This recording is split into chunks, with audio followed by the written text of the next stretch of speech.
ഞങ്ങളുടെ ലക്ഷ്യം UDFന്റെ ലക്ഷ്യം BJPയെ മൂന്നാം സ്ഥാനത്തേക്ക് അയക്കുകയാണ്. അതാണ് ഞങ്ങളുടെ ലക്ഷ്യം. പക്ഷേ LDF അനാവശ്യമായിട്ട് BJPക്ക് ഒരു ബൂസ്റ്റപ്പ് കൊടുക്കുന്നുണ്ട്.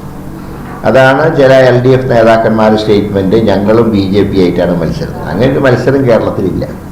അപ്പോൾ ഞങ്ങൾ പറയുന്നത് ഈ വർഗീയ ശക്തികൾക്ക് ഒരു വേദി ഒരുക്കാൻ കേരളത്തിൽ ഇടതുപക്ഷം ശ്രമിക്കുന്നു എന്നുള്ളതാണ് ഏറ്റവും ദുഃഖകരമായിട്ടുള്ള അവസ്ഥ. അപ്പോൾ BJPക്കാർ പോയി അവകാശപ്പെടുന്നില്ല. അവർ തന്നെ എന്തിനാണ് എ ക്ലാസ് മണ്ഡലം എന്ന് പറയുന്നത്? എന്തിനാണ് അവർക്ക്? അതല്ലാതെ വേറെ പ്രതീക്ഷയില്ല. ഞങ്ങൾക്ക് 20 A ക്ലാസ് നിയോജകമണ്ഡല UDF. കഴിഞ്ഞ തവണ 19 ജയിച്ചു, 1 മാത്രം ഒരു നോട്ടപ്പശ കൊണ്ട് നഷ്ടപ്പെട്ടു പോയി. ഇത്തവണ അതും പിടിച്ചിട്ടു. അപ്പോൾ ഞങ്ങൾക്ക് എല്ലാം A ക്ലാസ്സാണ്. 2 or 3 A ക്ലാസ് എന്ന് പറയുന്ന പാർട്ടി അവരുമായിട്ടാണ് ഞങ്ങൾ നേരിട്ട് മത്സരിക്കുന്നതെന്ന് പറയുമ്പോൾ അവർക്കില്ലാത്ത പ്രാധാന്യം കൊടുക്കുകയല്ലേ. കേരളത്തിൽ ഇടതുപക്ഷം വോട്ട് കിട്ടാൻ വേണ്ടി അവർ ചെയ്യുന്ന കാര്യങ്ങൾ അത് അവരുടെ ഭാവിയാണ് ഇല്ലാതാക്കുക. CPM മനസ്സിലാക്കേണ്ടത് ത്രിപുരയും ബംഗാളും അവർക്ക് പാടാണ്.